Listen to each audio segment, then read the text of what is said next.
Magandang araw po sa ating lahat. Ayan, welcome po muli sa ating introduction to the Pentateuch and the historical books of the Old Testament. Ito po ay isang pag-aaral patungkol sa panimula, yung ating foundational na kaalaman, upang lalo pa tayong mas lumawak yung kaalaman natin sa unang 17 libro ng Old Testament, the first 17 books of the Old Testament. So this is an introductory study. So hindi ito lalalim ng lalalim, pero meron lang certain point tayong nais na maabot pagdating sa pag-aaral natin na ito. So welcome po kung kayo ay nanonood as a required student. Welcome sa ating study today. It's lesson 3, pangatlong lesson na ito ng ating in-depth or introduction to Old Testament and historical books. At kung kayo naman ay bahagi ng simbahan, mga leaders, mga pastors, welcome din po kayong manood nito for added knowledge, mas lumalim yung kaalaman natin sa ating unang 17 libro, from Genesis until the Book of Ruth. Ito po yung ating pag-uusapan. So, pang lesson 3 na tayo, and ang ating pag-uusapan today is the book of Genesis. Sa sulat ni, sabi na natin, ang traditional view, sulat ni Moises sa mga tiga-Genesis. Sulat ni Moises patungkol sa pasimula ng mundo, Genesis. Okay? So mamaya titingnan natin, no, kasi may iba't ibang pananaw din pagdating sa kung sino sumulat ng libro na ito, ng Genesis. Paano ito na-create? Paano ito nagkaroon, itong Genesis na ito?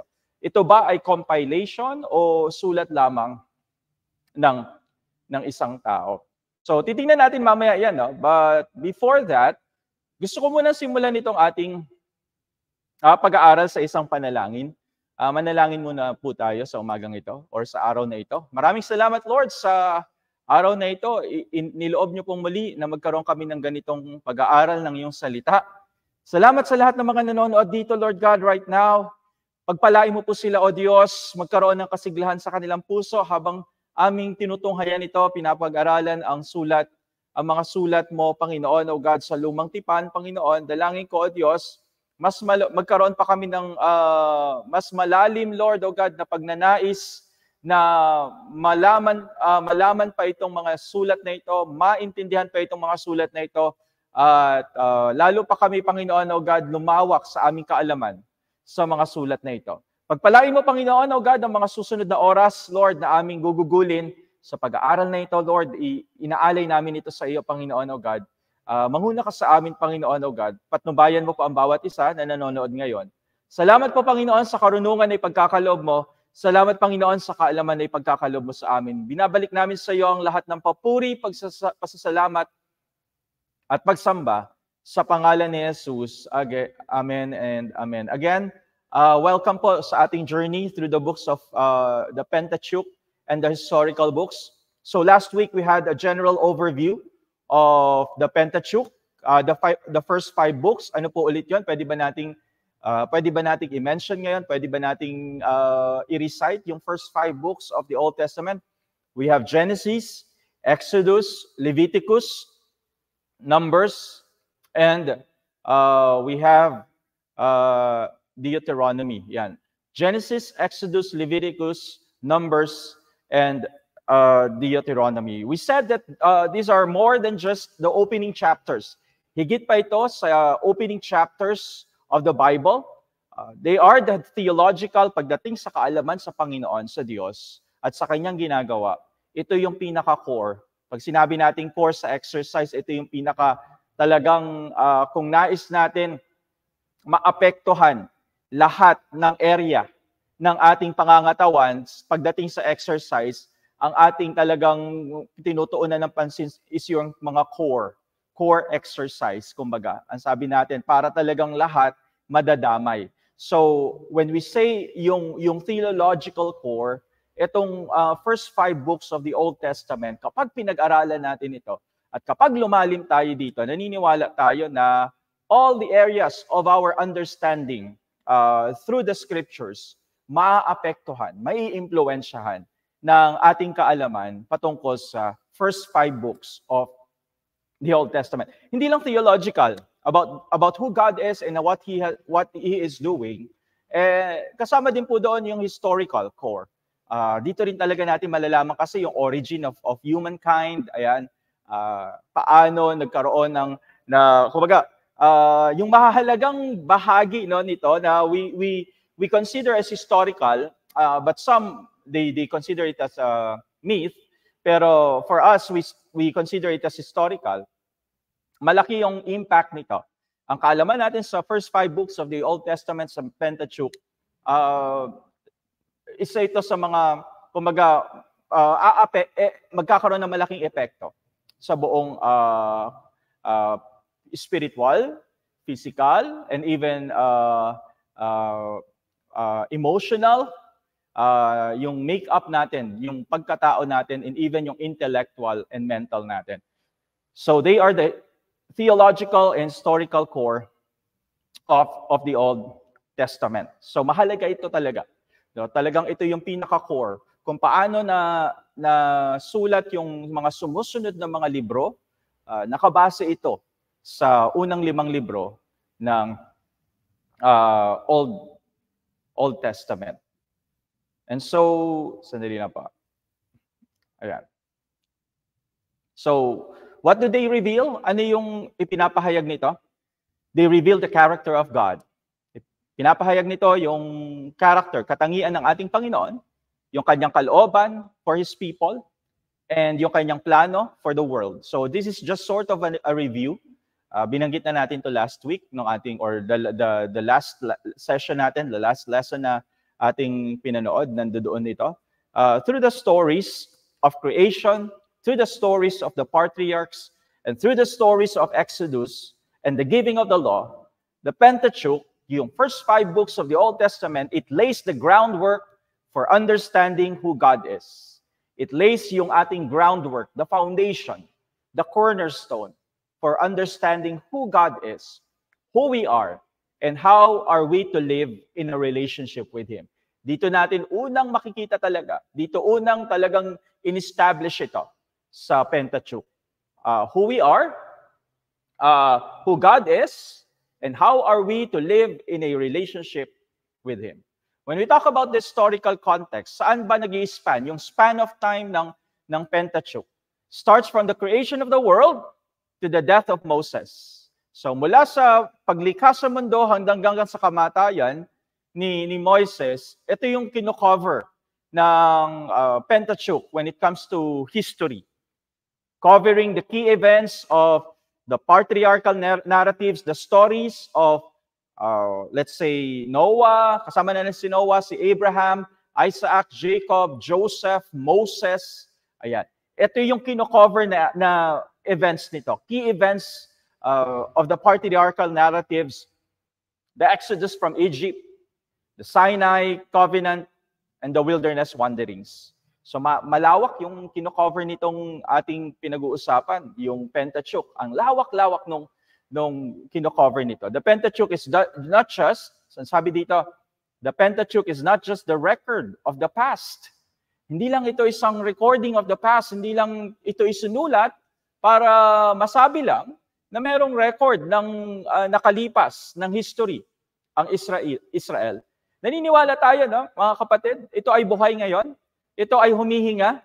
Ito ay living and breathing witness. It is a living and breathing testament that continues to shape and guide the people of God. That even now, yung power, yung breath nito, yung buhay nito ay i-impart sa lahat ng sumasaliksik, sa lahat ng pinagbubulay-bulayan ang mga salita ng Pentateuch hanggang ngayon. Mula noon hanggang ngayon, ito ay buhay, ito ay humihinga, na patotoo, that continues to shape and guide the people of God. It continues to shape us, and it continues to guide us, including us, yung mga pastors, leaders, ministry heads, ayan, lahat tayo dito, no?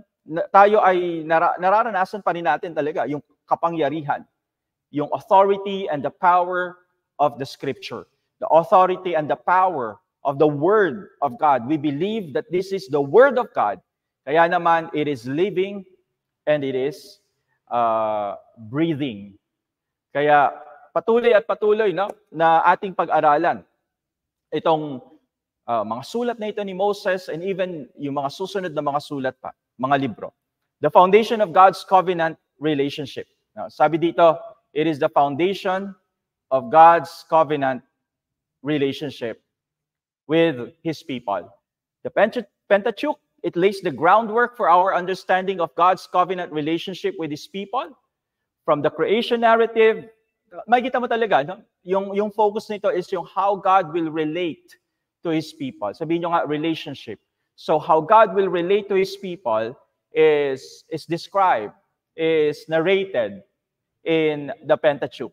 From the creation narrative in Genesis to the laws given to Israel in Exodus, Leviticus, Numbers, and the Deuteronomy, we see God. Nakikita natin ang Diyos establishing a unique and binding relationship with humanity. And as pastors, as leaders, we are called to guide. Tinawag tayo, at yung mga future leaders and future pastors dito na nanonood, tinatawag tayo ng Panginoon to guide our congregation in understanding and living out this covenant relationship.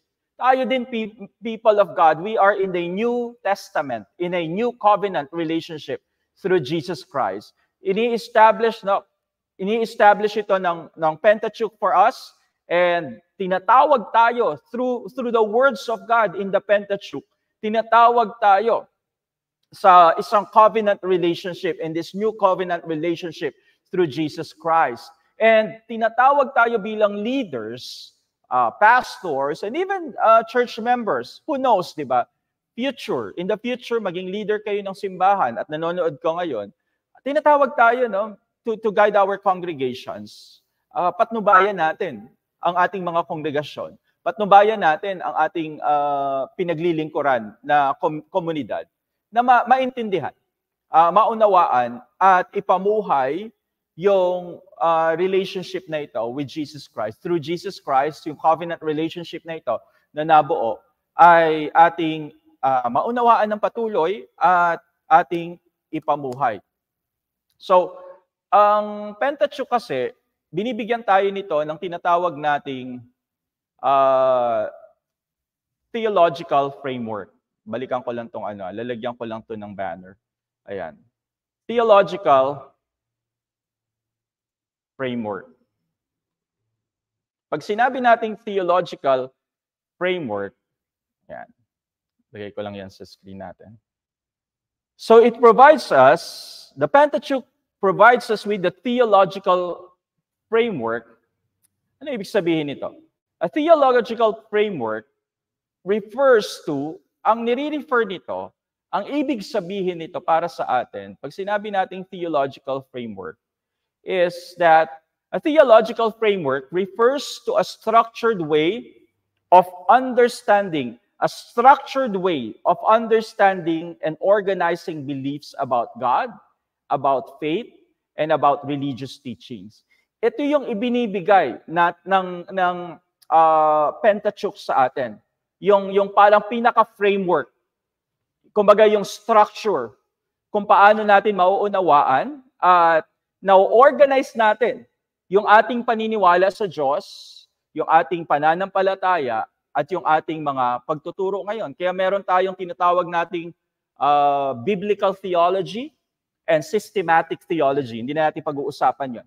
Pero sa pamamagitan ng pag-aaral sa unang 5 libro ng Lumang Tipan, nagkakaroon na tayo ngayon ng isang structured na understanding, isang structured na or organized na paniniwala patungkol sa Diyos, patungkol sa ating pananampalataya, at patungkol sa mga turo sa ating relihiyong Kristiyano, sa ating pinaniniwalaang pananampalatayang Kristiyano. Ito yung ginagawa.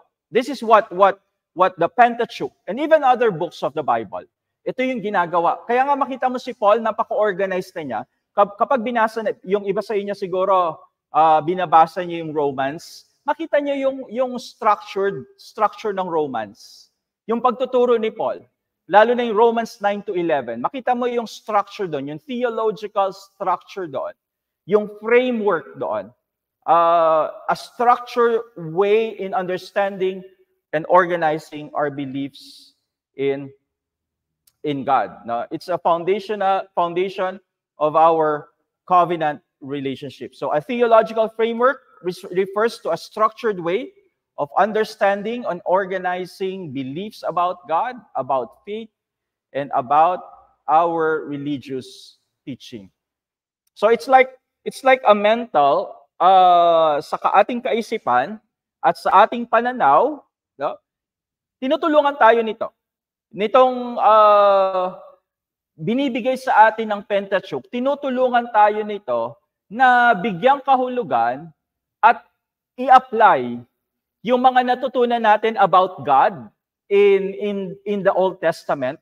Let's say creation story. For example, para mas maunawaan natin, ano ba yung sinasabi ni Pastor na theological framework? Para maunawaan natin ito lalo. Pagdating sa pag-aaral patungkol sa revelation of God, God's revelation, isa sa mga mahalagang punto na matututunan natin sa pag-aaral natin ng revelation ni God about Himself is that His sovereignty. Sabihin nyo nga sovereignty. That He is in control over everything.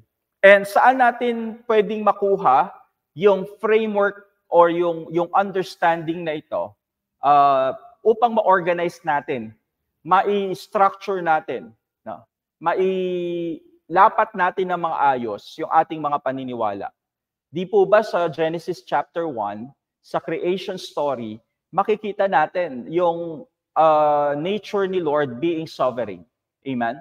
Yung kanyang pagiging makapangyarihan sa lahat at may control sa lahat ng bagay, ipinipresent yan ng creation story sa atin. And it's one of the theological framework, a structured way of understanding, organizing our belief about God. Who God is and what He is doing. Who is God? He is a sovereign God. So nagiging structured siya, no? Kapag tinanong mo sino ang Diyos, ano yung nature ng ating Panginoon, meron na tayong understanding agad that He is a sovereign God. We have a concept. We have a mental and conceptual structure. Ano yun? That our God is powerful, that our God is sovereign. And it helps us interpret and apply religious doctrine systematically, now organized in an organized manner. So, the nature of God, salvation. Saan natin makikita yung salvation ni Lord? Sa fall of man. Sa paghulog, nahulog si Adan at si Eva sa kasalanan, makita natin doon. Again, saan natin nakita yung God's plan of salvation? It may have started in the creation, yes, pero makita natin no, yung naisin ng Panginoon na iligtas yung tao sa pamamagitan ng story ng the fall of man. Even yung sin, saan natin nakita yan? Sa fall of man, yung kasalanan. And then human purpose. And then the relationship between humans and the divine, makita talaga natin yan sa buong Pentateuch, sa stories, sa narratives ng wilderness wanderings. Makita natin kung paano ninanais ng Panginoon i-build yung relationship sa tao. So those are theological frameworks. Yun yung theological frameworks na sinasabi natin. And we can organize it, we can structure it by reading, by studying, by meditating upon the Pentateuch, the first 5 books of the Old Testament. Nagkakaroon tayo ng theological framework. Yung structured framework natin. Pagdating sa understanding natin about God, who He is, the nature of man, tayo, and how are we to relate to God. No? And makita din natin, isa sa mga remarkable na attributes na ipinapakita sa Pentateuch, sabihin nyo nga, faithfulness of God, or God's faithfulness. Can you say it with me? God's faithfulness. So, isang bagay din, kasama sa theological structure natin yan. Kasama yan sa theological framework natin yan. Kumbaga, ito yung magpapagana ng ating kaalaman. Structured, organized, yung ating kaalaman patungkol sa Diyos, kilala din natin ang Panginoon bilang tapat, faithful na Diyos. No? So, yung kanyang awa, yung kanyang habag sa atin, nakikita natin yan. God's faithfulness.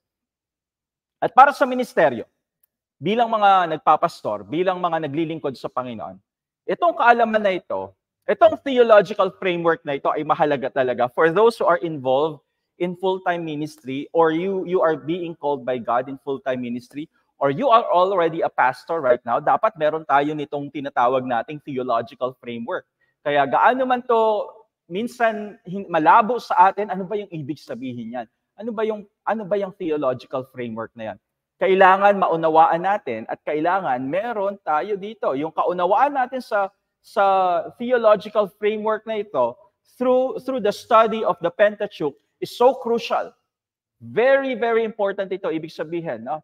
As we help our congregation navigate their own relationship with God, bago natin sila turuan patungkol sa kanilang pakikipag-ugnayan sa Diyos, dapat tayo nauunawaan natin agad na ngayon yung ating pakikipag-ugnayan sa Diyos sa pamamagitan nitong tinatawag nating theological framework. No, paano ba tayo nakikipag-ugnayan sa Diyos? At paano nakikipag-ugnayan ng Diyos sa tao.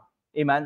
So, maging malinaw sa atin, no, sa bawat isa sa atin, yung tinatawag natin na theological framework. The structured way of understanding and organizing our beliefs about God, about faith, and our religious teachings. Kaya ang laking tulong sa atin, yung mga seryoso talaga na gustong mag-aral ng Biblia, mag-aral sa Bible School. May mga nanonood dito ngayon, nag-aaral kayo sa Bible School. Mahalaga talaga ang biblical theology and even the systematic theology. Now, although I have a preference, no, mas preferred kong pag-aralan yung biblical theology. Pero mahalaga din po yung systematic theology, like yung mga Christology, soteriology, God and Revelation, and all those things.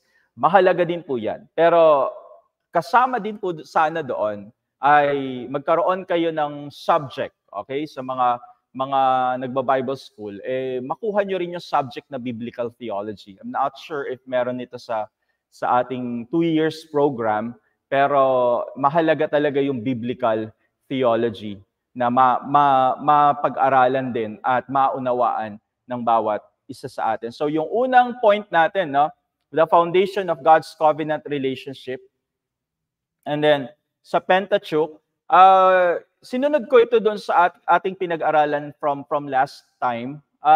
Dahil mahalaga po itong mga points na ito. Bago tayo pumasok sa Genesis, gusto ko munang i-present sa inyo itong mga punto na ito dahil napakahalaga nito. Una sa lahat, syempre, yung sinasabi nating foundation natin of God's covenant relationship. Kasi pumapasok tayo. Tayo ngayon ay nasa isang relasyon ng pakikipagtipan sa Panginoon. Kaya mahalaga na pag-aralan natin saan ito nag-usbong, saan ito umusbong. Mula noon, sa simula pa lamang sa Pentateuch, doon natin ito makikita. Ano yung pangalawa? Moral and ethical teachings. Sinasabi natin, ito, mahalaga ito. Yung ating, paano tayo mamuhay bilang mga nasa isang relasyon na sa Panginoon. So, dito natin makikita yan sa Pentateuch. Huwag natin sabihin, yung batas ay wala ng bisa sa atin ngayon. Alam nyo, ito yung foundation din kung saan paano tayo mamuhay. No? In an ethical and morally. Kumbaga, yung mamuhay ng karapat-dapat kaaya-aya sa Panginoon. May bisa pa rin sa atin ito, hindi natin tinatanggalan ito ng bisa. No? Huwag nating ma-misinterpret si Paul sa kanyang sulat sa mga tiga-Roma. Mahalaga pa rin na ating tinutunghayan, amen, yung mga batas, yung mga 10 utos ng Panginoon. No? Pinapakita dito kung paano tayo mamumuhay, how we live morally and ethically as human beings, di ba? As people of God. Pinapakita pa rin dito, no? Mahalaga pa rin yung mga sinabi ni Moises. Sa 10 utos, mahalaga pa rin yung isinulat dito sa 10 utos ng Diyos at hindi lamang yon, sa iba pang mga sulat na patungkol sa mga batas na inilapat, isinulat ng ating Panginoon. Mahalaga na tayo ay may understanding, may kaunawaan patungkol dito. So the Pentateuch is rich with moral and ethical teachings. Kita naman natin yan, from Genesis to Deuteronomy. Punong-puno siya, no? Ang yaman-yaman ng moral and ethical teachings, mga pagtuturo, how to live rightly. Paano ba ang tamang mamuhay? Paano ba yung tamang pakikisalamuha sa kapwa? Ito ba ay isang ethical na gawin? Ito ba ay unethical? Ito ba ay ethical? No? That are still relevant. Talagang makabuluhan pa rin hanggang sa panahon ngayon. For example, the Ten Commandments. Tingnan niyo po ito. The Ten Commandments, the call to holiness, and the principles of justice and mercy. They are not just ancient laws. Hindi lang siya sinaunang mga batas nung panahon nila Moises. They are divine principles na nilalampasan ang time. Talagang lumalampas sa history. Lumalampas sa panahon. No? Kumbaga hanggang sa panahon na ito ngayon, yung prinsipyo ng justice, yung prinsipyo ng mercy ni Lord, ay talagang mai-apply pa rin natin sa ating mga buhay. Yung prinsipyo ng kabanalan, mai-apply pa rin natin sa buhay natin magpasangga hanggang ngayon. As pastors and leaders, remember this, as pastors and leaders and future leaders, we are responsible for teaching these values and guiding our people in applying them to their lives. Amen? So, bilang mga pastor, bilang mga leaders at mga tinatawag na mga una sa simbahan, tayo ay may responsibilidad na turuan ng mga values, nitong mga values na nanggagaling sa salita ng Diyos, particularly in the Pentateuch. Mahalaga na turuan natin yung ating mga pinaglilingkuran na komunidad. Patnubayan natin ang ating mga komunidad sa pag-a-apply kung paano namin ito isasabuhay yung mga sinabi dito. Paano mo ba isasabuhay yung God is the creator of all things in Genesis 1? Paano mo ba isasabuhay yung God is sovereign? Paano ba natin isasabuhay yun? Kailangan patnubayan natin, kailangan alam natin, i-apply. Paano natin i-apply yung kapangyarihan ng Diyos sa ating mga buhay ngayon? So, mahalaga talaga na tingnan natin itong lahat. Tingnan natin, pag-aralan natin ng patuloy, wag lang tayong tumutok sa New Testament, sa Bagong Tipan. Kailangan din patuloy yung pag-aaral natin sa Lumang Tipan. Magkaroon tayo ng bagong desire, magkaroon tayo ng fresh, na-refresh yung desire natin. Gusto kong pag-aralan tong Old Testament. Gusto kong pag-aralan itong Lumang Tipan. Dahil alam kong yung mga prinsipyo dito ay maaari kong ilapat, maaari kong isabuhay. The Pentateuch challenges us. Ang hamon sa atin ng unang limang libro ng Lumang Tipan, ang hamon sa atin is uphold the standards of God. I-uphold natin yan. No? Yun yung ating maging standard. Ibig sabihin ng upholding the standards of God, ito yung magiging standard natin sa ating pangangaral, sa ating counseling, sa ating leadership. Amen?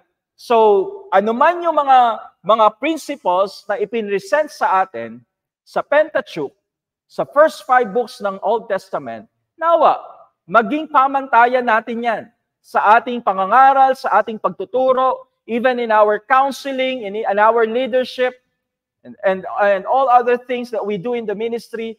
We must ensure, siguraduhin natin, that our ministries, siguraduhin natin na ang ating mga ministeryo ay nakaugat sa hindi magbabagong katotohanan ng salita ng Diyos. Amen po ba?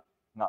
Let us ensure that our ministries are rooted in the unchanging truths of God's Word, ng salita ng ating Panginoon. So makita natin, no, napakahalaga nitong pag-aaral na ginagawa natin sa Pentateuch, sa first 5 books of the Old Testament.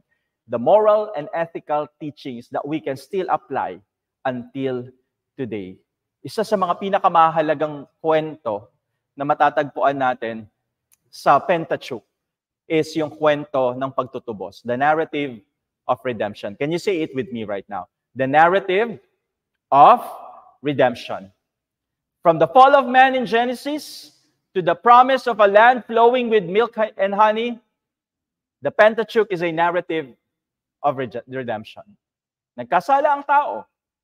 Nagkasala tayo. We fell in sin. Pero hindi natapos ang story doon. Amen? Yung narrative hindi natapos sa fall of man. Nagpatuloy ito ang kwento na ito. Amen?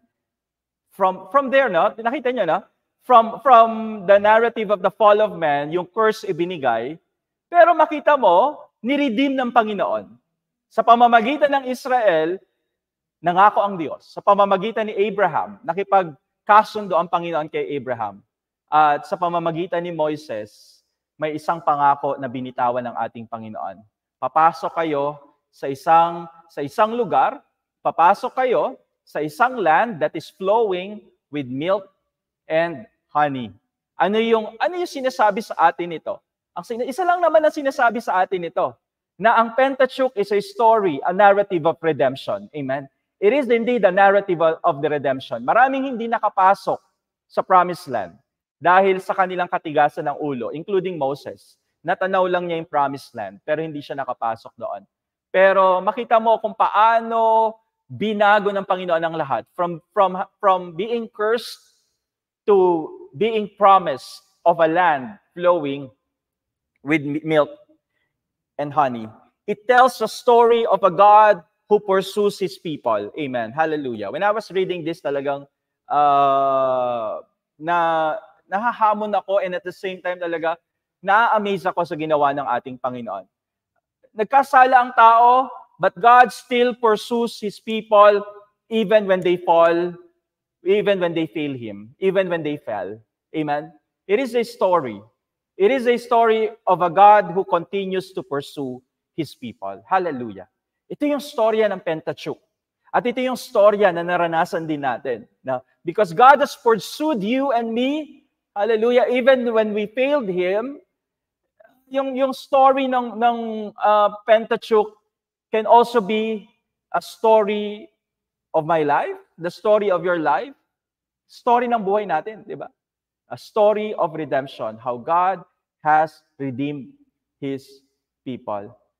This narrative, itong story na ito, the story of redemption, is the heart of our message as believers, as pastors, as leaders. This is the heart of our message today. How God has redeemed us and how God has saved us from being cursed to being saved, from being cursed to being blessed. Amen? This is the story. This is the pastoral message. This is the leadership message. This is the church message today. Ito yung message natin ngayon. Kaya nga, we are called to preach the gospel of redemption. Kaya nga, patuloy tayong tinatawag na ipahayag yung ebanghelyo ng pagtutubos at pagliligtas ng ating Panginoon. Ipaalala natin sa ating mga communities. Let us remind our congregations, yung mga pastors dito, and even yung mga leaders, let us remind our congregation that God is always at work to restore us and to redeem us. Yes, God is always at work. Remember that. Kahit kayong mga students right now, yung mga nanonood, I want to remind everyone here, in studying the Pentateuch, Genesis, Exodus, Leviticus, Numbers, it reminds us that God is always at work to restore.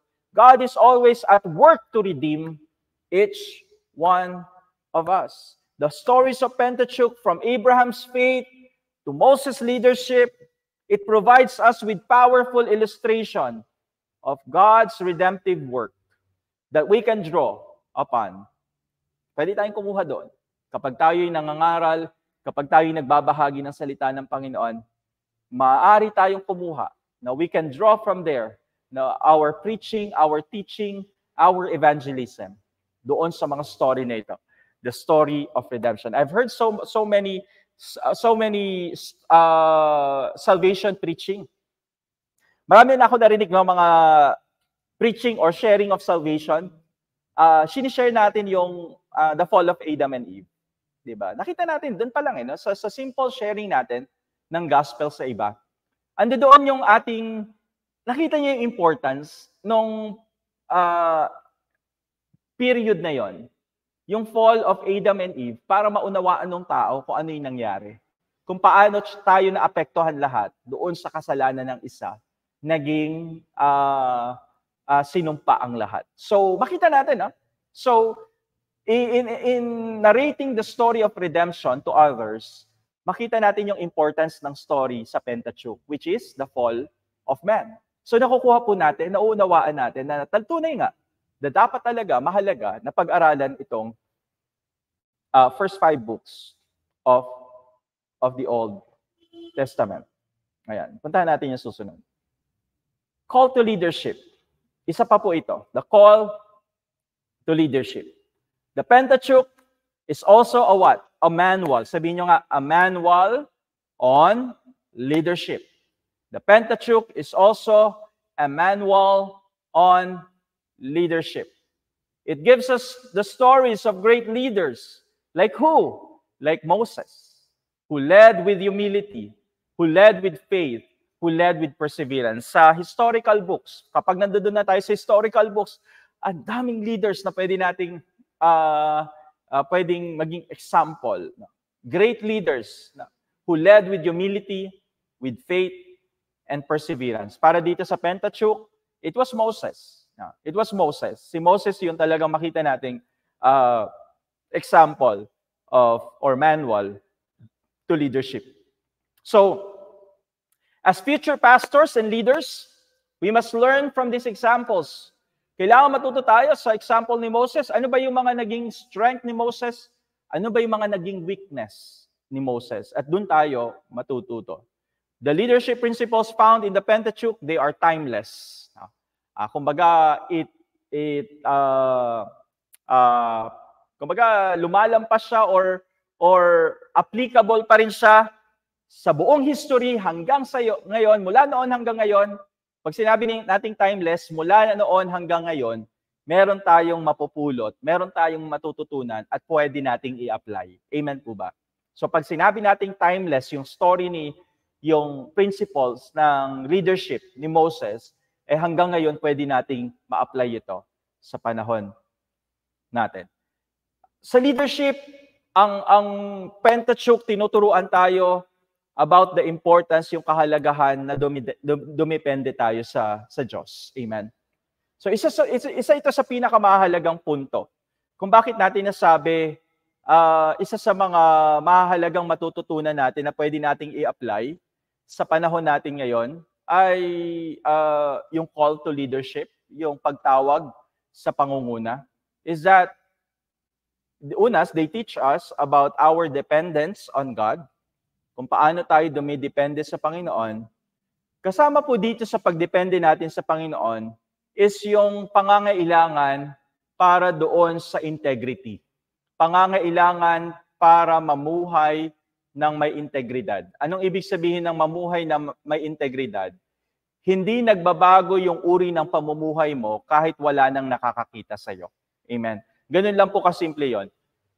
Pareho yung ginagawa mo kapag may nakaharap sa ginagawa mo kapag wala nang nakakakita sa iyo. Kasi ganun yung integrity.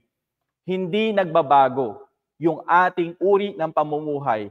Meron mang tao nakakakita sa atin o wala mang nakakakita sa atin, iisa yung uri ng pamumuhay natin. At ito ay banal, kaaya-aya, karapat-dapat sa harapan ng ating Panginoon. So makita natin, they are timeless. Tinuturuan tayo about dependence of God, about living or the need for integrity, living with integrity, and even the power of vision, ang kapangyarihan ng pangitain. Dito rin natin makikita yan. Amen? So talagang pinipresent sa mga leaders and future leaders, maging visionary tayo, maging mga anak ng Diyos tayo, mananampalataya ng Panginoon, na punong-puno ng pangitain sa ating komunidad, sa labas ng ating simbahan.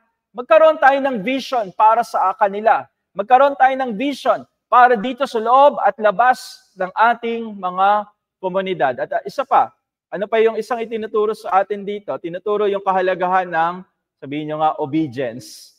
Simple lang, obedience, yung pagsunod sa Panginoon. Isa din sa mga bagay ito na itinuturo sa atin. Sa ating mga ministeryo, sa ating mga pinaglilingkuran, sa ating mga komunidad, patuloy tayong haharap sa maraming mga hamon. Hindi titigil, hindi matatapos ang hamon Patuloy at patuloy na magiging mapanghamon yung ating mga ministeryo, yung ating mga pinaglilingkuran. Katulad ni Moises, isa sa mga bagay na matutunan natin kay Moises, challenges after challenges ang hinarap niya. At ganun din po dapat ini-expect natin sa paglilingkod natin sa Panginoon. There will be challenges after challenges that we will face, just as Moses did. And the Pentateuch, itong first 5 books of the Old Testament, inaalok tayo nito. It offers us guidance and encouragement to lead God's people faithfully. It offers you and me guidance and encouragement. Continue to serve, continue to lead God's people faithfully in spite of the many challenges that you face. Sa kabila ng mga hamon na hinaharap ng bawat isa sa atin, patuloy at patuloy yung guidance ng Panginoon. Inaalok tayo ng guidance and encouragement, no, to lead God's people faithfully. The call to leadership. And finally po, bago tayo tumungo sa pag-aaral natin sa Genesis, the importance of worship. Sabihin nyo nga, the importance of worship. So isa rin sa mga itinuturo sa atin ito ng Pentateuch, yung kahalagahan ng pagpupuri, pagsamba sa Panginoon. So the Pentateuch ina-emphasize sa atin ng Pentateuch is the importance of worship. Yung kahalagahan ng pagsamba, pagpupuri sa ating Panginoon. So there are detailed instruction. Ang dami natin matatagpuan dito sa Pentateuch pag binasa niyo ito. Ang dami nating mapabasa dito yung detailed instruction for the tabernacle, the sacrificial system, and even festivals, yung mga festivities, yung mga fiesta nila. Sa Tagalog kasi ang word na natin dito is yung mga pista nila. Yung fiesta, festival. It all points to a God. Lahat ito tinuturo nito ang isang Diyos who desires to be worshipped in spirit and in truth. Kaya nag-establish si Lord ng tabernacle, kaya nag-establish si Lord ng sacrificial system, kaya nagtatag ang Panginoon ng mga festivals, yung mga feast, no, of the Passover. Isa lang ang pinupunto nito, isa lang ang tinuturo nito. Ang tinuturo nito ay ang Diyos na nais siyang purihin sa spirito at sa katotohanan. Nais ng Diyos na purihin siya ng kanyang bayan, purihin siya ng kanyang mga anak sa spirito at katotohanan. So makita natin yung kahalagahan ng pagpupuri, pagsamba sa ating Diyos. You know, as pastors, huwag nyo lang isipin yung mga worship leaders natin lang ang worship leaders sa simbahan. Did you know that as pastors and even as leaders, as deacons, if you still have the deacons in your church, pero as pastors and leaders, we are worship leaders. Amen? Not just in the musical sense. Hindi sa musical sense. Kahit na hindi maganda yung boses natin, but in guiding our people into a deeper relationship with God, we are guiding people sa mas malalim na relasyon sa Panginoon sa pamamagitan ng pagpupuri at pagsamba sa Kanya. And the Pentateuch, ang first 5 books of the Old Testament, tinuturuan tayo. It teaches us about the holiness of God and the seriousness of worship. Yung kaseryosohan ng pagpupuri at pagsamba sa Panginoon sa pamamagitan ng ating buhay. Hinahamon tayo nito na siguraduhin natin that our worship services and our personal lives honor God in every respect, in every aspect, and in every respect. Again, let me repeat that. It challenges, the Pentateuch challenges us to ensure, siguraduhin mo, sabi ng Panginoon, siguraduhin mo that your worship services, siguraduhin mo yung personal life, it honors God in every aspect. Again, ano yung 5 ulit na ating ni-recap? Mahalaga kasi itong recap na ito, no? Na ginagawa natin. Moral and ethical teachings, narrative of redemption, the call to leadership, the importance of worship. Yan yung 5. Kasama doon the foundation of God's covenant relationship. Hindi ko na isama yung isa doon sa una.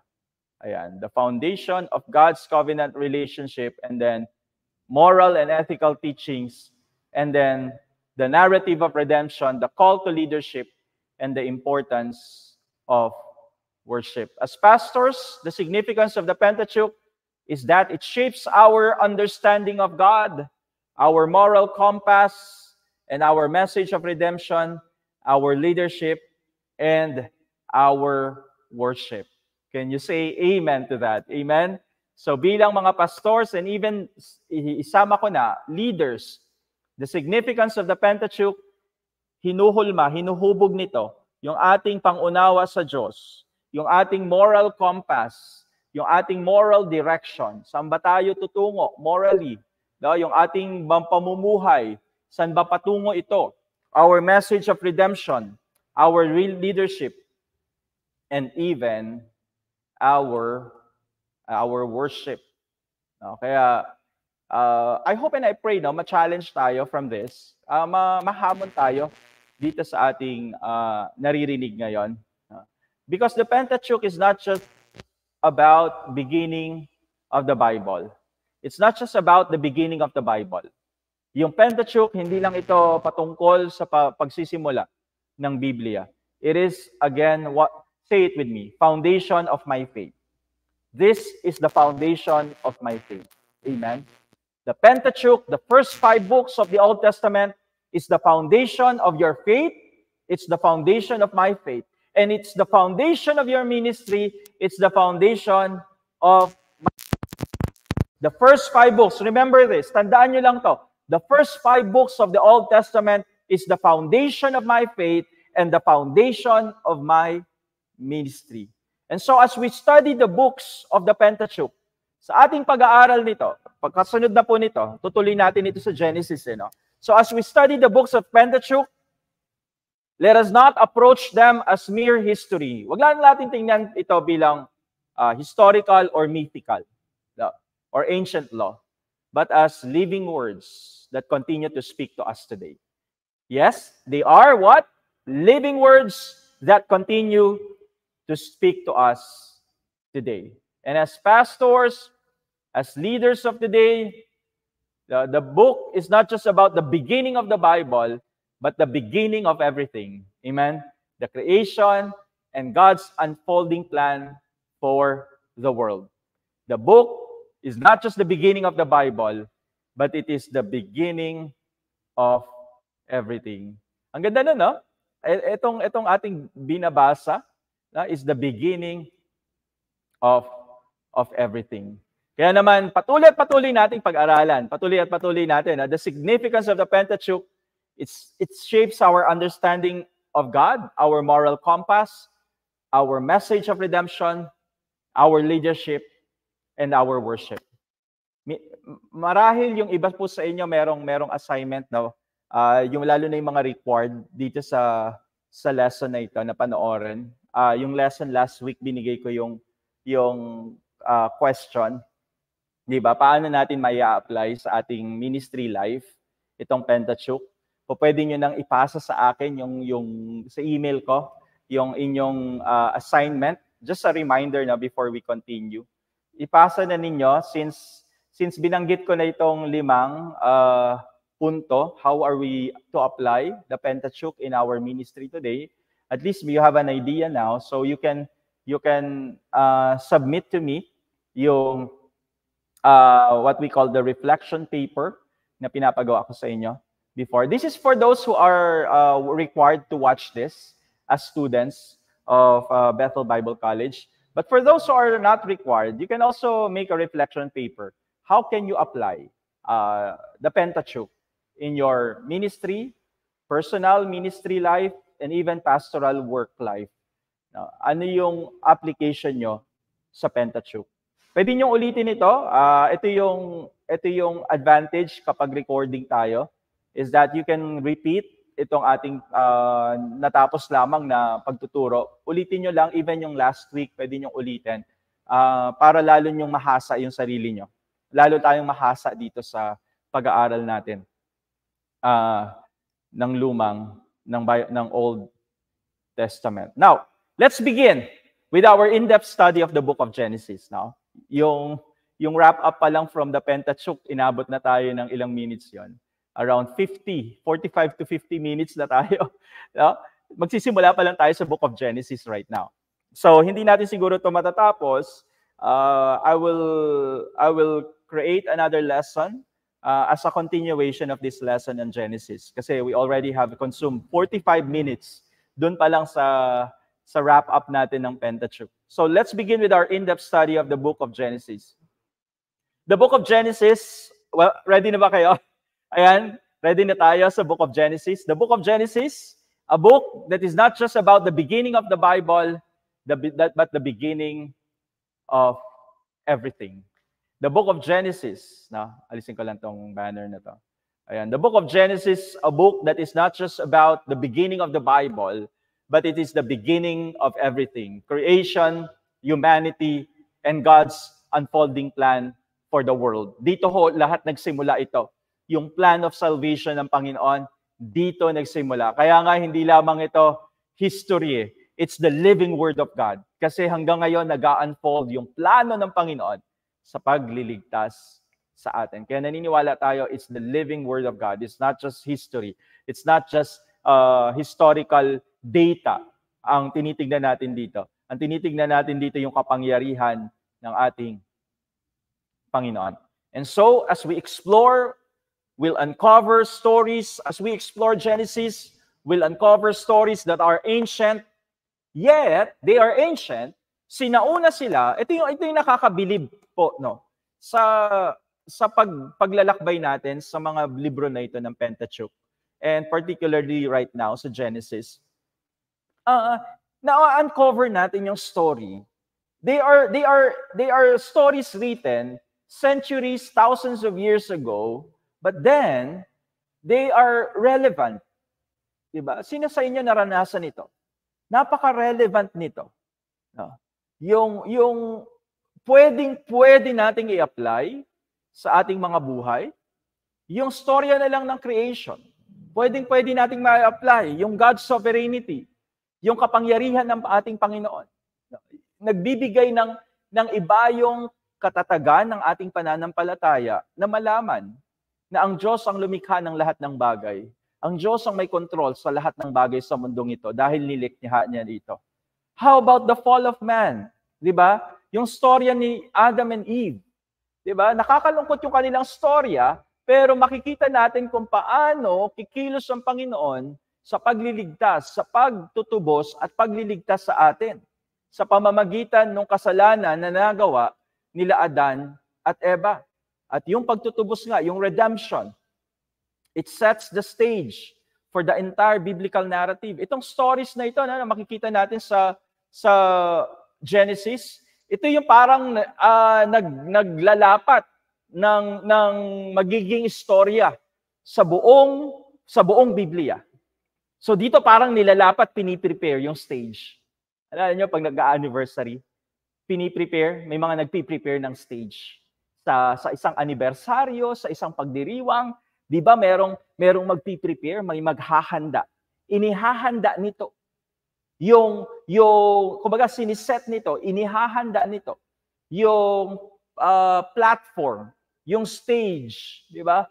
Yung pulpito, inihahanda nito sa gagawin ng ating Panginoon. Ganito yung ginawa ng Genesis. So ito yung ginawa ng libro na ito ng Genesis for the entire biblical story. So from Genesis, Exodus until the book of Revelation, Genesis sets the stage for the entire biblical narrative. So when we study the book of Genesis, you have to be ready to dive into the origins of our faith. Kapag pinag-aralan mo ang libro ng Genesis, maghanda ka na lumusong, mag-dive in the origin of our faith, to meet the God who speaks world into existence. Get ready to meet God who speaks worlds into existence, and to discover how these timeless stories continue to shape our understanding. Papaano ba itong mga walang kupas na mga storya ay patuloy na hinuhubog nito ang ating pananaw patungkol sa kung sino ang Diyos, sino tayo, at saan tayo patungo, saan tayo papunta. This isn't just history. Paalaala ko lahat sa mga nanonood ngayon. Hindi lamang ito isang kasaysayan. It is, can you say it with me? It is the foundation of my faith. Katulad ng sinabi natin sa Pentateuch, Genesis is the foundation of my faith. And it's more exciting and relevant than you might imagine. Exciting ito, very relevant ito. Siguro kulang yung imagination pa natin para maunawaan kung gaano ka-exciting, gaano ka-relevant ang ating pag-aaral ng Genesis. So today, we embark on a profound exploration to the foundational text of the Hebrew Bible and the Christian Old Testament. Ito yung foundational na text. Ito yung pundasyon na mga teksto ng Hebrew Old Testament and even yung ating Christian Bible ngayon. Yung first book of the Old Testament. So as we dive into its rich sequence of narratives, habang tayo yung lumulusong doon sa mayaman na mga storya na nakapaloob sa Genesis, ma-uncover natin, mabubuksan natin yung mga katotohanan patungkol sa Diyos na talagang humubog sa history ng sangkatauhan or humubog sa course, sa daanan ng human history. So the book of Genesis, as the first book of the Bible, is where everything begins. Dito nagsisimula lahat. It tells the story of the origins of the world. Tinuturo nito sa atin, sinasabi nito sa atin kung paano nagsimula ang mundo, kung paano nagsimula ang sangkatauhan, at kung paano nagsimula yung pakikipagtipan ng Diyos with this creation. It is often said that to understand the Bible, one must first understand the foundations laid in the Old Testament, or in Genesis, sorry. It is often said that to understand the rest of the Bible, I must first grasp the foundations that has been laid in Genesis. Tama po ba? Naniniwala ba tayo dito? Na bago natin maunawaan ang rest of the Bible, kailangan maunawaan muna natin yung mga pundasyon na inilapat sa libro na ito ng Genesis. Kaya po talagang sadyang napakahalaga. Masabi natin, amen? Sadyang napakahalaga talaga yung pag-aaral na gagawin natin dito sa Genesis, sa unang libro na ating tutunghayan sa ating pag-aaral na ito. So again, the book sets the stage for the entire biblical narrative. Sa whole story ng Bible, ang nagsiset ng stage dito, ang nagpiprepare ng stage dito ay ang Genesis. Pinapakilala tayo dito sa Diyos na lumikha ng lahat ng bagay. Genesis chapter 1, pagpapakilala ito sa Diyos na lumikha ng lahat ng bagay, pagpapakilala ito sa Diyos na may control ng lahat ng bagay, pagpapakilala ito sa Diyos ng sangnilikha. His covenant with humanity and His plan for redemption. Before we dive deeper, I want to share a story that will illustrate the importance of studying Genesis. Meron akong gustong ibahagi na storya sa inyo na mag-i-illustrate para sa atin yung kahalagahan ng pag-aaral na ito na ginagawa natin sa book of Genesis. There's a story about a man. Merong isang storya, isang lalaki, gusto niyang i-build na yung kanyang dream house. So, meron na siyang sapat na pera para maisakatuparan yung kanyang pangarap na magkaroon ng isang bahay na talagang kanyang nasa panaginip niya. So anong ginawa niya? Nag-hire siya ng best architects, nag-hire siya ng construction workers to design and to build it. However, kita niya, habang nagpo-progress yung project, yung kanyang dream house, habang ginagawa ito, nakakita siya ng mga crack. Nakakita siya ng mga bitak. Nagsimulang magpakita yung mga bitak doon sa wall and even sa ilang bahagi ng bahay na kanyang binibuild. At nagsimula din itong mag-collapse habang binibuild ito. So he was frustrated. He was frustrated of what happened. So he asked for advice. Humingi siya ng advice. The problem is, ang sabi nila, the problem is not with the walls. The problem is not with the roof. It was with the foundation. Ang naging problema pala ay yung kanilang pundasyon ay mahina. Ang kanilang itinayong pundasyon ng mga construction workers ay naging mahina. This story teaches us, tinuturuan tayo nitong istorya na ito, that without a solid foundation, lahat tayo dito, Christians, leaders, pastors, without a solid foundation, even the most beautiful structure will crumble. In the same way, Genesis serves as the foundation of our faith. Again, Genesis serves as what? Genesis serves as the foundation of our faith. It answers the key questions. Where did we come from? Why is the world the way it is? Who is God? And what is His plan for humanity? It is the foundation of our faith. Without understanding, watch this carefully, without understanding these foundational truths, our understanding of the rest of the scripture and our faith will be what? Sabihin nyo nga, shaky. Naaalog, nagbibitak-bitak. Kaya ang dami sa atin, madaling mabuwal, madaling mapaniwala ng mga false teaching ngayon kasi hindi matibay yung ating pundasyon. Alam nyo, gusto nyong maging matibay yung pundasyon? Aralin natin itong Genesis. Aralin natin yung Pentateuch. Sama na natin yung buong Pentateuch. Kasi these are the foundation of our faith.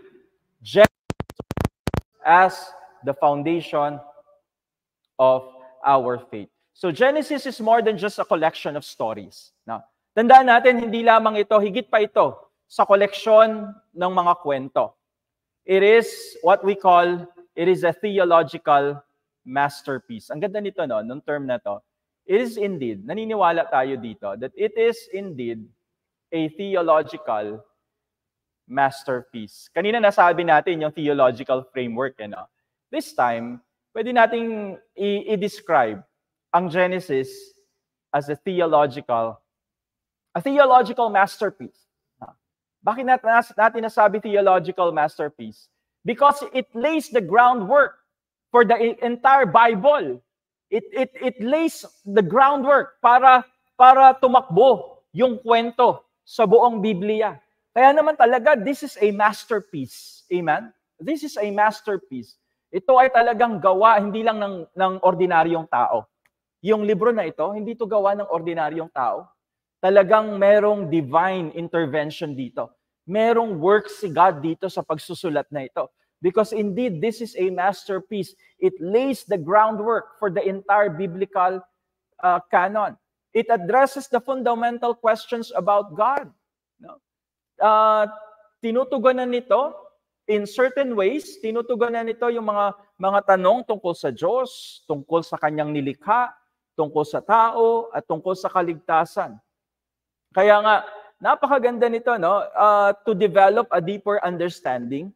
Napakagandang ma-develop natin yung deeper understanding of the Bible by studying the book of Genesis. Makita natin yung relevance nito sa ating mga buhay at sa ating mga ministry. So Genesis is the first book of the Bible. Ito yung unang libro ng Biblia. It's the opening narrative of the Pentateuch, of the first 5 books of the Old Testament. Ano ulit yung opening narrative? So tinuturing nating opening narrative nito ay ang Genesis. So tingnan natin yung susunod na slide. Alisin ko lang tong banner. The historical background of Genesis is rooted where? Naalala ba natin yung ancient Near East context? Ano yung sabi natin sa ancient Near East context? Ang ancient Near East context, binubuo ito ng Iraq, yung ancient names na lang. Babylon, Israel, Syria, Egypt, and parts of Turkey. Ayan. So this is the ancient Near East. Kasama din dito yung Mesopotamia. Ayan. So, at least malinaw sa atin, no? Ito po, take note of this, kasi usually baka mag-appear ito lagi. Para at least may idea na kayo. Ito yung ancient Near East, Mesopotamia, Babylon, Israel, Syria, Egypt, and even parts of Turkey. Nakuha po natin, no? Sulat niyo yan. So, the historical background of Genesis, saan to naka-root, saan to nakaugat? Nakaugat to sa ancient Near Eastern context, particularly in the regions of Mesopotamia, Egypt, and Canaan. So, what does it mean? Ang ibig sabihin nito ay yung stories na nag-evolve dito, especially yung Genesis 1 to 11. Yung Genesis 1 to 11, merong influence yung ancient Near Eastern context. Ibig sabihin yung culture doon. Kasama doon, syempre, yung literature na nagsisirculate during that time. So, lagi natin, pag pinag-aaralan natin yung historical context ng Genesis, lagi nating tatandaan na katulad din natin ngayon, no? Tayo, nasa Southeast Asia tayo. Although iba't iba yung ating mga relihiyon na kumikilos dito, makikita mo yung mga similarities. Again, yung similarities sa kultura. Dito ako namangha sa kultura natin sa Southeast Asia. Isa sa mga katangian, talagang prime na katangian natin dito sa Southeast Asian context is yung pagkain ng bigas, rice. Classic example yan. Bigas. Almost the whole of Southeast Asia, talagang yung consumption natin sa bigas, talagang mataas.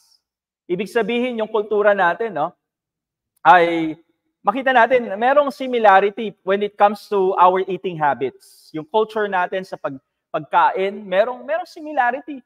Tayo lahat dito sa Southeast Asia is talagang makanin tayo. Pumunta ka sa Malaysia, pumunta ka sa Thailand, pumunta ka sa Singapore, pumunta ka sa Laos, pumunta ka sa Cambodia, ano pa ba yung ibang natin na Southeast Asian lahat ng ito. Pumunta ka sa Thailand, lahat ng ito ay ma-rice. Kaya hindi ka naman dapat magtataka na meron tayong kutsinta dito at meron din naman sila sa Malaysia na tinatawag nating kueh or kueh. Kapag nasa Malaysia ka, ang kutsinta, kueh. So, makita nyo, yung culture, influence. Although yung religion natin, so much different, Buddhist ang Thai, Muslim, majority Muslim ang Malaysia, Filipinos, majority are Christians, Catholic, and Evangelicals. Pero you can see when it comes to the culture, ay halos magkakapareho. And even, watch this carefully, even sa mga storyas about origins, may mga pagkakahawig yung ating mga story. If we will only look back at our Southeast Asian stories of the origins, may pagkakahalintulad. And so, hindi natin pwedeng alisin, ito po, watch this carefully. Pagdating sa pagbasa ng creation story, pagdating sa pagbasa ng mga story, especially, particularly, say it with me, Genesis 1 to 11. Gusto kong maging malinaw sa atin, kasi ito yung nami-miss natin. Pagdating sa pagbasa natin ito, merong influence yung ancient Near Eastern context. Regions of Mesopotamia, regions of Canaan, and Egypt. Mesopotamia, Egypt, and Canaan. Ibig sabihin, yung sumulat ng creation story, yung sumulat ng Genesis 7, 1 to 11, isinasaalang-alang niya yung nagsisirculate na mga stories during that time. Again, ulitin ko para maging malinaw. Isinasaalang-alang niya ano ba yung mga storya ng pagsisimula ng mundo dito sa aming kultura ngayon, dito sa ancient Near East context na ito. Isinasaalang-alang niya yun. Mahalaga po yan na punto, mga kapatid. Mahalaga yan. No?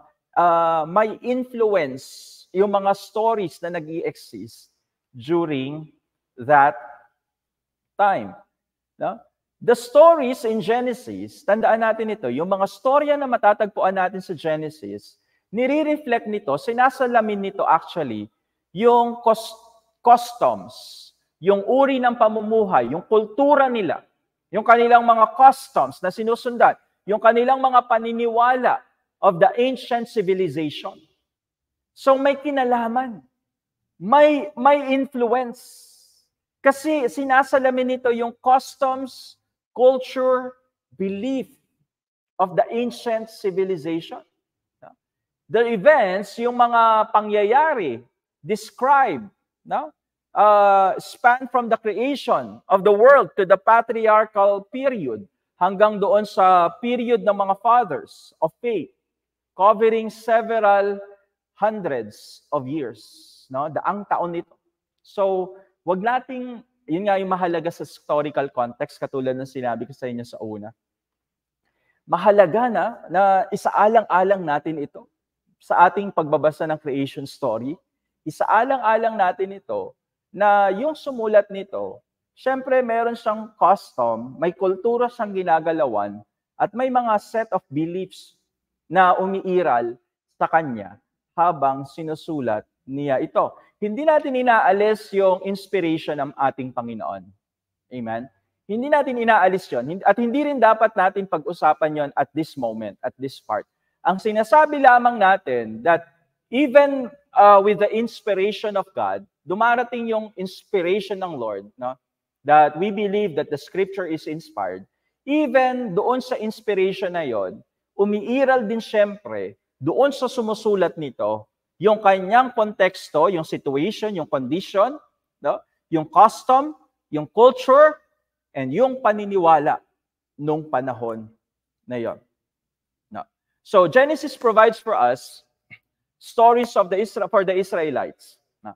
It provides for us, binibigay sa atin ito bilang bumabasa nitong Genesis, binibigay sa atin yung storya ng Israelita, including the creation of the world, the fall of humanity, the flood, diba? The Tower of Babel, the lives of the patriarch, Abraham, Isaac, Jacob, Joseph, and then the life of Moses. Again, ano yung ginagawa nito?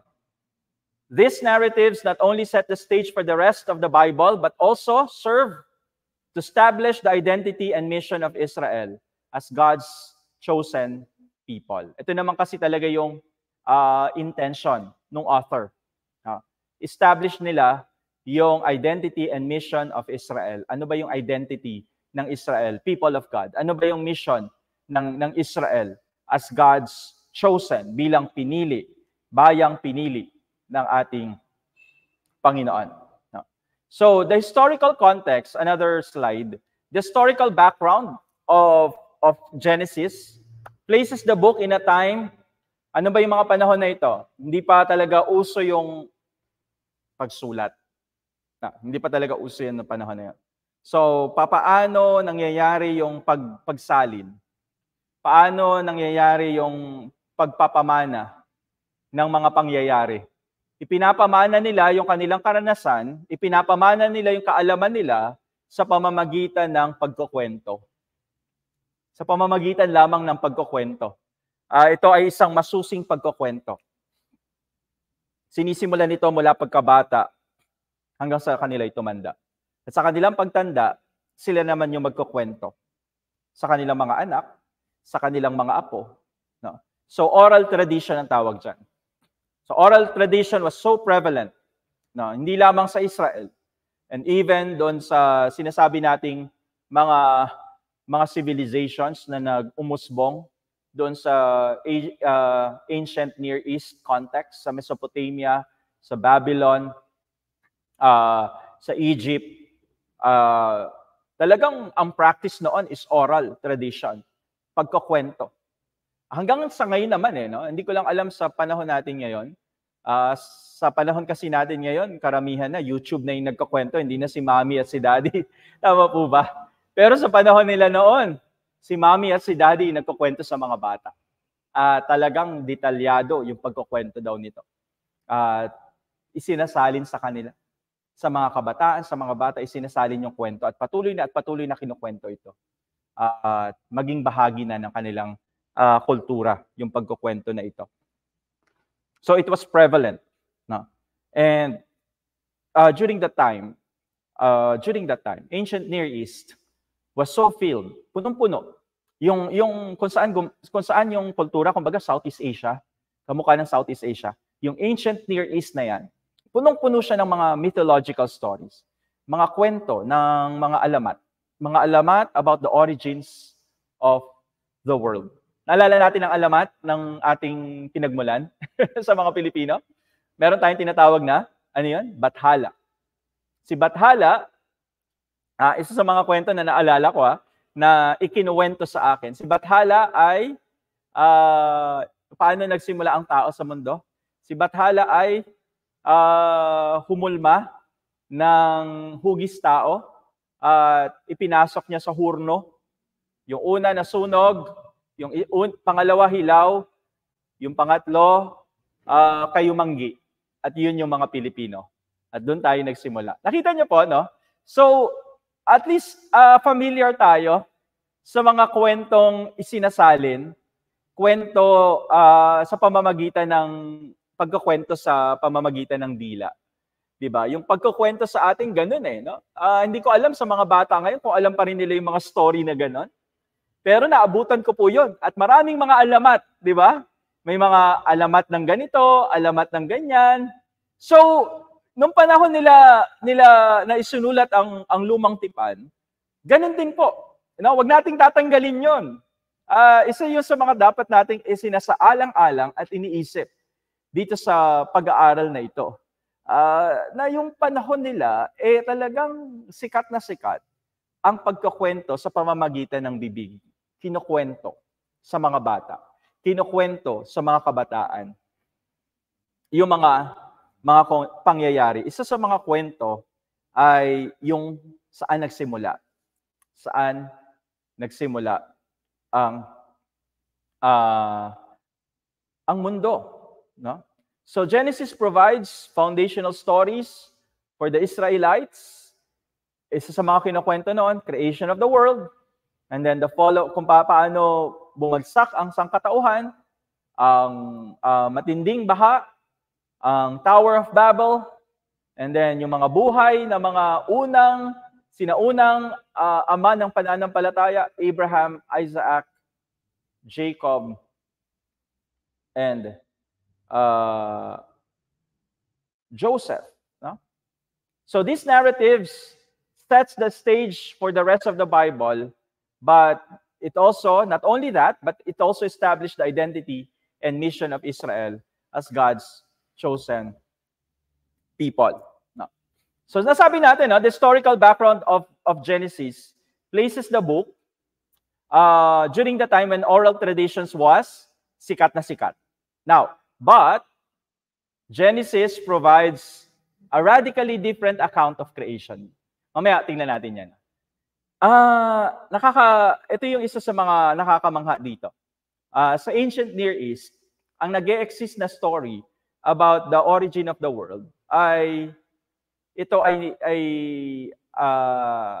hango, ito ay bunga ng maraming mga Diyos, many gods. Whereas, ang pagkakaiba ng account ng Genesis sa creation, iisang Diyos, worshiping one God.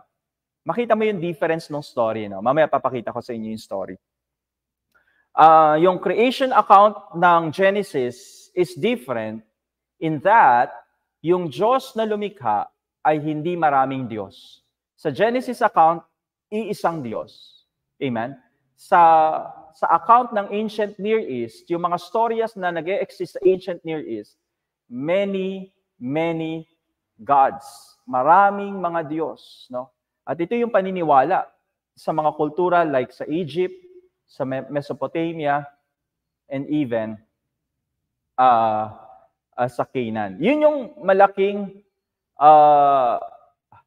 difference, no? Tingnan natin, ha. So the creation account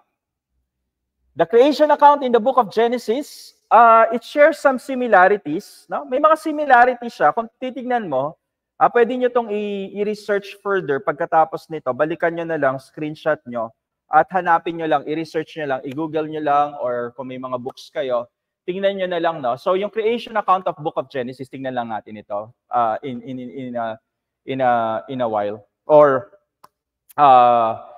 in a short period. Tingnan lang natin ito. The creation account in the book of Genesis, it shares some similarities with ancient Near Eastern creation myths.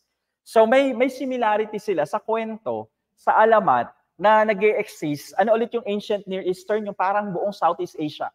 Sabihin na natin gano'n na lang yung lugar. Buong Southeast Asia, ito yon, no? Ancient Near Eastern context. So yung kwento na nag-e-exist during that time, similar. Yung creation account, yung storya ng creation sa book of Genesis. But it's not accurate.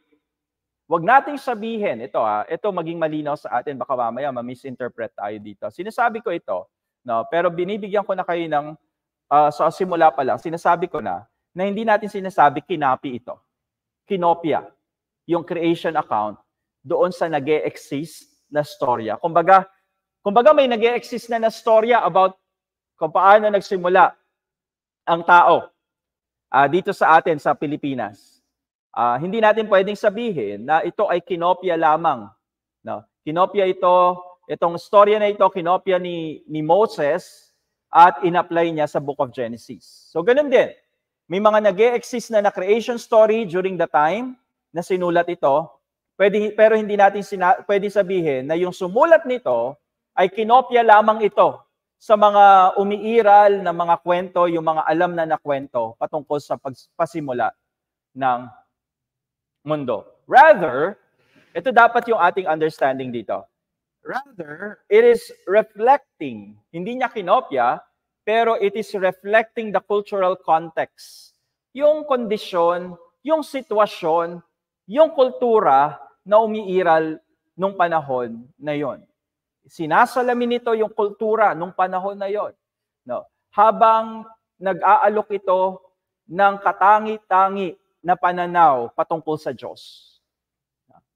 Hindi kinopya ng sumulat ng creation account yung nag-e-exist na storya ng pasimula ng mundo sa panahon nila noon. Bagkos, ang pinipresenta niya dito, no, kumbaga, nire-reflect pa rin ito, sinasalamin pa rin nila nito yung kultura ng panahon nila, pero ang punto dito ay inaalok ang bumabasa na kilalanin. Kilalanin mo or kilalanin mo yung pananaw patungkol sa Diyos na pinipresenta dito. No.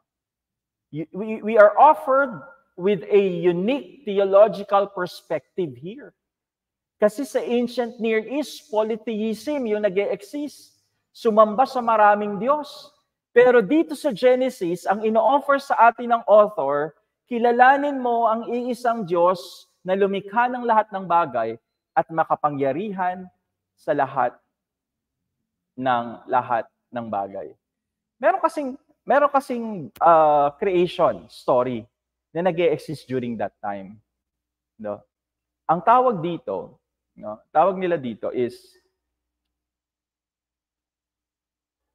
Enuma Elish. So, yung Babylonian creation myth, yung alamat ng paglikha, no, yung nag-e-exist at talagang nagre-revolve.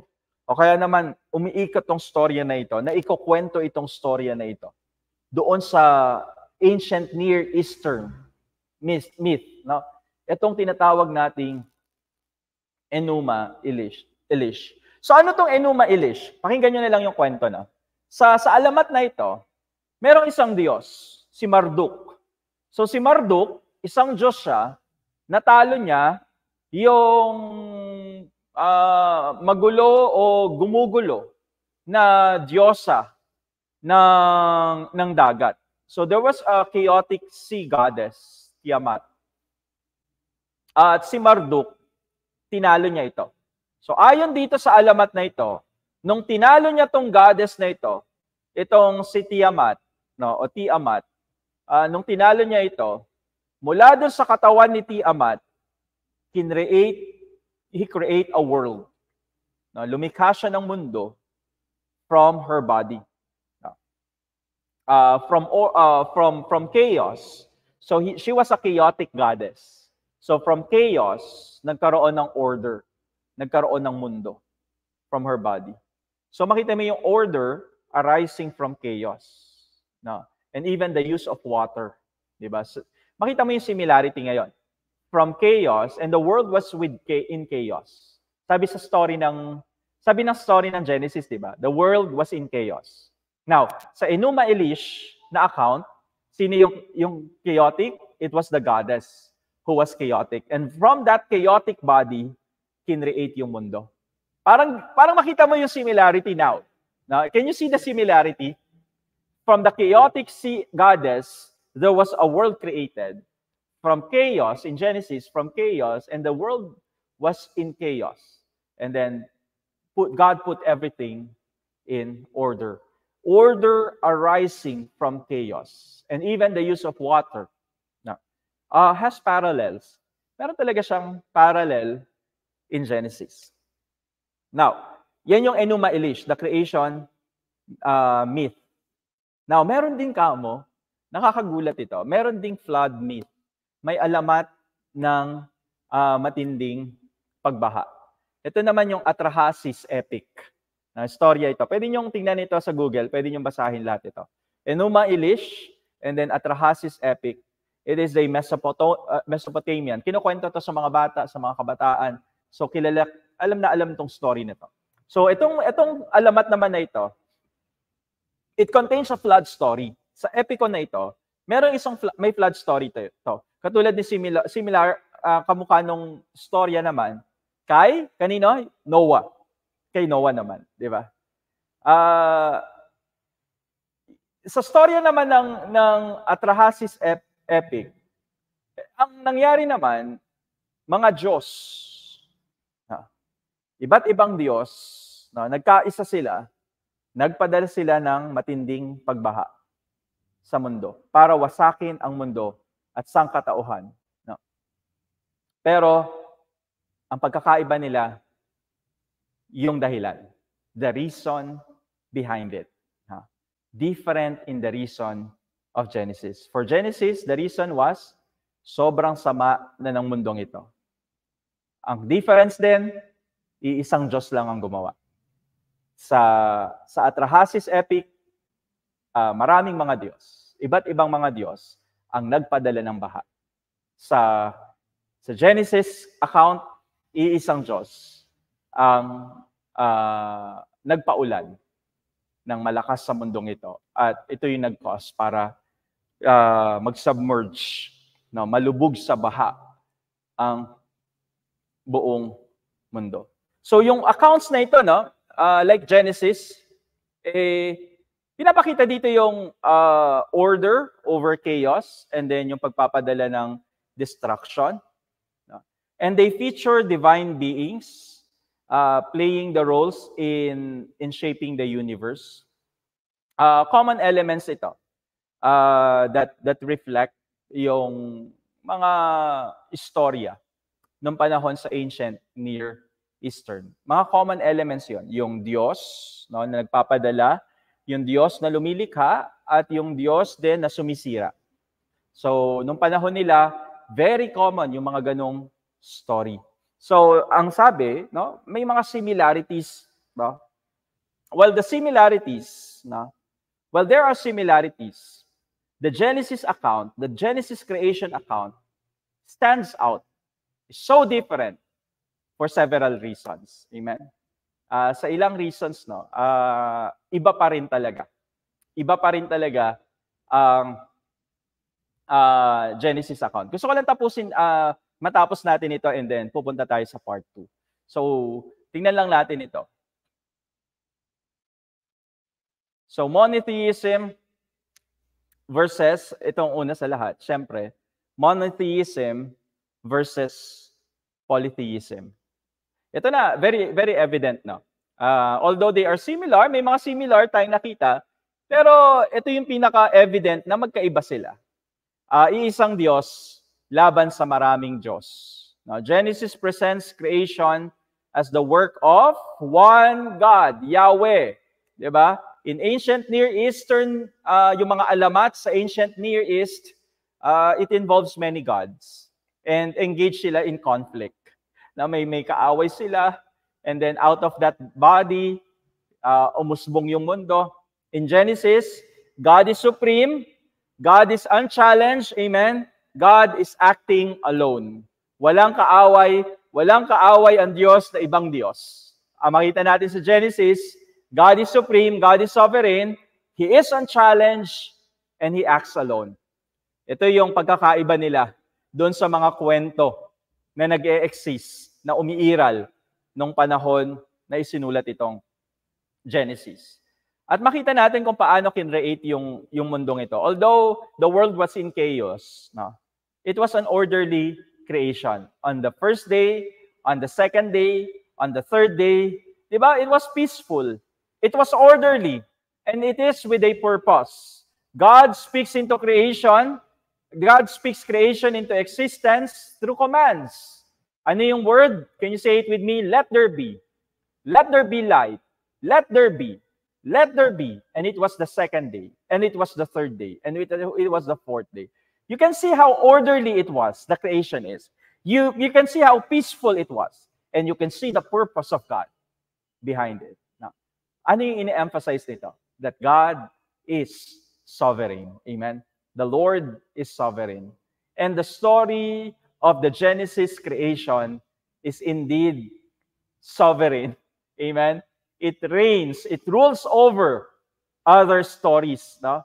Kasi in contrast to many Eastern myth, yung mga alamat na nag-exist noon, nakita natin yung violent conflict. Bago na-create ang mundo, there was a violent conflict between two gods. The goddess of the sea, and then Marduk. And then nung nanalo si Marduk, ginamit niya yung katawan nung isang Diyosa, ginamit niya yung katawan na ito upang lumikha ng mundo. So, makita natin, no, yung chaos sa kanila, parang ang gulo ng storya. Yung storya pa lang mismo, no, may kaguluhan na. Pero makita natin yung creation story. Makita natin yung peace, yung order, and even yung purpose. And pangatlo, humanity's role. Ito yung maganda sa lahat. In Genesis account, humans are created in the image of God. Amen? Imago Dei. Yan yung pinakamaganda. Now, ito yung isa sa mga pinakakamangha-mangha sa creation story. Bakit natatangi ang creation story? Because humans are created in the image of God with dignity, with divine purpose. Ibang-iba siya sa story ng ancient Near East. So, malayong-malayo siya sa storya ng ancient Near East. Kaya mas talagang nangingibabaw ang story na ito. Kasi sa ancient Near East, tinitingnan tayo yung tao, we are portrayed as servants of the gods. Now, we are created to meet the gods' needs, now feeding them with different sacrifices. But in the Genesis account, we are created in the image of God. Now, so, paano natin ngayon bibigyan ng conclusion ito? Itong ating discussion about the ancient Near Eastern context, kung saan sinulat yung Genesis. It is more accurate, dito tayo ngayon, it is more accurate to say that Genesis engages with the stories. So, ibig sabihin, yung author nito, ng Genesis account, alam niya tong story na nag-e-exist sa ancient Near Eastern context. So, ibig sabihin, alam niya yung story ni Marduk. Habang sinusulat niya yung Genesis account, Alam niya. He engages, and ang maganda dito, hindi niya kinapi, hindi niya kinopya, but ang ginawa niya, he reinterpreted the theme common in the ancient Near East. Ano yung mga theme yun? The theme of creation. The theme of the supremacy of God. Amen? So, ni-reinterpret, binigyan niya ng bagong kahulugan ito. And yung mga themes na ito na nag-exist, that is common in the ancient Near East, especially about God. So yung theme noon is yung how powerful the gods are. Just an example, no? How powerful the gods are. 'Di ba? Yun yung isa sa mga matitinding tema na alam ng mga tao. Pero sa author ng Genesis, how powerful God is. Iisang Diyos lamang at siya ay makapangyarihan. No? So makita mo, andun yung Diyos na lumikha, pero ang pagkakaiba ng sumulat ng Genesis, katangi-tanging iisang Diyos lamang. No? At ipinakilala kung sino siya. Lalo pang ipinakilala kung sino ang Diyos na ito. I hope and you are understanding, no? Nakukuha natin na hindi ito isang kinopya lamang. Kasi alam niyo, nakikipagdebate din ako minsan sa isang kaibigan na may paniniwala na kinopya lamang ito yun nga, sa storya ni Marduk. Ito yung sinasabi nila, kinopya daw ito sa storya ng Enuma Elish. Kaya makita mo naman yung pagkakaiba, no? Makita mo naman talaga. Sabihin na natin, no? Ando doon sa isip ng sumulat, no? In-engage niya yung kanyang sarili sa storya ni Marduk, pero binigyan niya ito ng bagong kahulugan. Hindi maraming Diyos, kundi iisang Diyos lamang. At lalo pa niyang ipinakilala sa mga susunod na kabanata nito, sa mga susunod na mga sinabi sa Genesis, lalo pa nating nakilala kung sino tong iisang Diyos. So the biblical author, they likely knew, katulad natin, alam natin yung storya ng mga lumang alamat. No? Gumamit siya ng mga kamuka, katulad ng paglikha ng Diyos. Yun nga lang, ang pagkakaiba, no? Binago niya, ni-reshape niya yung storya to convey, para ipakita ang isang pangitain kung sino ang Diyos. Siya ay iisa lamang. Ganito yung pangitain nung sumulat nito. Na siya ay iisang Diyos lamang. At siya ang Diyos, siya ay Diyos na nais na alam niyo yung Diyos kasi nung sa ancient Near East, ang paniniwala ng mga tao na hindi nakikisalamuha ang Diyos sa tao. Malayo ang Diyos sa tao. Ganyan nila kakilala yung mga Diyos nila. No? Yung mga nag-e-exist na mga Diyos nila. Pero ipinakilala sa atin ang sumulat ng Genesis, ang iisang Diyos na nais magkaroon ng relasyon sa mga tao. You can see, no? Nakita nyo, there are similarities, but at the same time, there is a reinterpretation. There is a big difference between the God of the ancient Near East, the gods of the ancient Near East, and the God of Israel. Amen? Yahweh. No. Rather than being a direct copy, hindi ito direktang kinopya, the Genesis creation account, it gumamit ito ng mga familiar cultural language. Familiar sa panahon nila noon. Itong mga salita, itong mga lingwahe na ginamit, mga Diyos, mga baha, yung mga ganyan, mga paglikha, mga familiar na lingwahe ito sa panahon nila. No? And even the imagery of God. Familiar ito sa ancient Near East. And ang ginawa ng author, gumamit siya ng mga pamilyar, na mga lingwahe, pamilyar na mga imahe, para i-communicate ang isang katangi-tangi na mensahe patungkol sa iisang Diyos. Nakuha po natin, and can you say amen? Diba? Ang galing ng author. Galing ng author. No? Kumbaga, isinaalang-alang niya yung istorya na sikat, kung paano nilikha, kung paano nagkaroon ng mundo, kung paano tayo nandito ngayon. Ay sinaalang-alang niya yung nag-e-exist na kwento noon, pero nagkaroon ng bagong pananaw, bagong interpretasyon dito. And its focus now is, ano yung focus nito? It's focused on one, can you say it with me again, sovereign God. Ang focus na ngayon is on the sovereign God. The goodness of creation and the status of humanity, it sets apart. The Genesis creation account, the Genesis creation story, it is set apart from other creation myths of its time. Amen? So nakuha po natin. So nandoon pa rin yung pagsa-alang-alang ng kultura. Kahit tayo pag nagsusulat tayo. Kahit tayo kapag nagpe-prepare tayo ng preaching. Isinasaalang-alang natin yung kultura ng church natin. Diba? Asa niya sa alang-alang mo? Kasi alam mo yung story ng simbahan. Alam mo yung story ng mga tao dito. Kaya tayo sumusulat. Tayo naghahanda ng ating ipinapahayag. Pero in a very distinct, in a very, kasi gusto natin, kaya sinasaalang-alang natin, para maunawaan nila yung sinasabi natin. Nakukuha niyo po? Para maunawaan nila yung sinasabi ko, kailangan, syempre, isa sa alang-alang ko, yung storya ng community na to. So that they will understand kung ano yung sasabihin ko.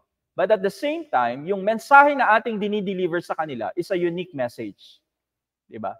It is a unique message from God. Ito ay isang katangi-tangi na mensahe patungkol sa ating Panginoon. Ganon din po sa unang panahon. Ganon din po sa panahon na isinulat yung libro ng Genesis. So dito na muna po ako matatapos. No? I will end this video. We will have a part 2 of this. So on the part 2, continuation po ng ating pag-aaral patungkol sa Genesis. No? So Genesis, it had emerged in a context, it had emerged in a culture where creation stories such as Enuma Elish were popular. Sikat na sikat ng panahon na iyon, yung istorya ng creation ng Babylonia. Yeah. In these stories, no, the universe was created through conflict between gods, but Genesis presents to us a peaceful creation by one sovereign God. From chaos, it became peaceful and orderly. So Genesis was also significant for Israel as it introduced their covenant identity with God. Dito talaga hinubog yung pagkakakilanlan ng Israel sa Genesis. Dito na ako magtatapos. Ito yung final slide natin for this part. It serves as a reminder that God had chosen them not by accident, but by design. God has chosen them not by accident, but by design. Starting with the call of Abraham in Genesis chapter 12. I hope na meron tayong natutunan. You can go back kapag meron kayong mga hindi pa na-miss na points. And you can also ask me questions. No? Kung gusto nyong magtanong sa akin, you can ask questions. I'll try to answer it. So see you on our lesson 4, the part 2 of Introduction to Genesis. I-end ko lang ito, and then pwede kayong pumunta dun sa next video, panoorin natin yung part 2. So this is part 1 of Genesis, and meron pa tong part 2, tong ating pag-aaral na ito. So God bless you all. See you on our next lesson.